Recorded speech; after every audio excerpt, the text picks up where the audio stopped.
Järgmine huvitav ristmik, mille kohta tekkis küsimus. Kuidas sõita Mooni tänavalt Endla tänavale? Pidevalt on seal autojuhtidel arusaamatu, kellel on eesõigus Endla tänavale keerates. Kas need, kes tulevad Mooni tänavalt või nendel, kes siis Koskla tänava poolt tulevad? Lähme vaatame siis selle ristmiku samamoodi üle, et kellel on täpsemalt siis eesõigus. Nüüd siit Koskla tänava poolt tuleme ja pöörame siis vasakule hetkel Endla tänavale. Antud hetkel on niimoodi, et meil on siin fooris punane ja teisel pool ristmikul on ka fooris punane. Kui meil läheb roheliseks, läheb meil ka roheliseks. Nemad, kui pööravad nii-öelda meie mõistes vasakule, siis meie peame neile teed andma, sest nad on paremale pöörajad. Vasakule pöörajad peavad alati teed andma paremale pöörajatele või siis otsesõitjatele. Aga antud olukorras teisel pool ristmiku autojuht, kui ta pöörab meie mõistes siis vasakule, siis me peame talle teed andma. Ja ta pani suunaga sisse. No nii, hakkame liikuma ja peame talle nüüd teed andma. Just. Ja siis on meil õigus minna. Ja siin ongi väga oluline pool see, et nii kui läheb roheliseks, jah, ma saan sellest aru, et soovite kohe minna anda, aga hoidke ennast natuke tagasi, jälgige olukorda, mis ristmikul toimub, siis teki seda olukorda, et kes peab kellele teed andma. Aga vaatame siis selle samas ristmikult, kui me tuleme teisest otsast sisse.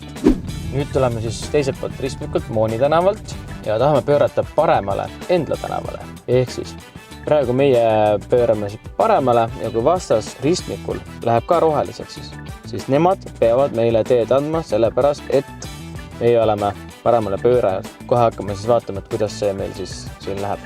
Ja kui meie peaksime pöörama siit näiteks vasakule praegu ja seal vastas ristmikul soovib ka pöörata meie mõistes vasakule, siis peame meie neile teed andma. Sama põhimõte nagu enne teiselt poolt. Nii, pöörab paremale, vaatame, valge auto meile väga palju teed tahtnud anda, aga pole hullu. Ülejäänud autojuhid andsid meile siis teed, kes siis nagu nii-öelda seda reegleid tunnevad. Nüüd tuleme siis samast ristmikust, lähme nüüd Endla tänavale, aga vasakule. Ahah, näe, tulebki ja peame läbi laskma. Just. Ja niimoodi ongi. Kedagi ei tule, siis saad minna. Aga kui tuleb, siis tuleb jälle läbi lasta. Ja nüüd proovime siis teiselt poolt ristmikult pöörata paremale ja vaatame, kuidas me siis käituma peame. Proovime siis pöörata siia paremale Endla tänavale ja vaatame, kuidas siin on siis nüüd. Kui mina pööran paremale ja kui vastas ristmikul oleks ka auto ja tema pööraks meie mõistes ka nagu paremale, siis tema peab meile teed andma, sest et me oleme paremale pöörajad. Nii, liikuma, vaatame.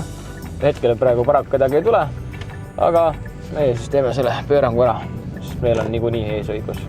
Nii ongi see ristmik, ma loodan, et me saime õigesti aru sellest teie küsimusest ja saime ka teile nii-öelda vastuse anda. Kui jäi midagi ebaselgeks või me ise saime valesti aru, et millisest ristmikust te mõtlete, siis andke julgelt märku ja proovime nii-öelda parandada.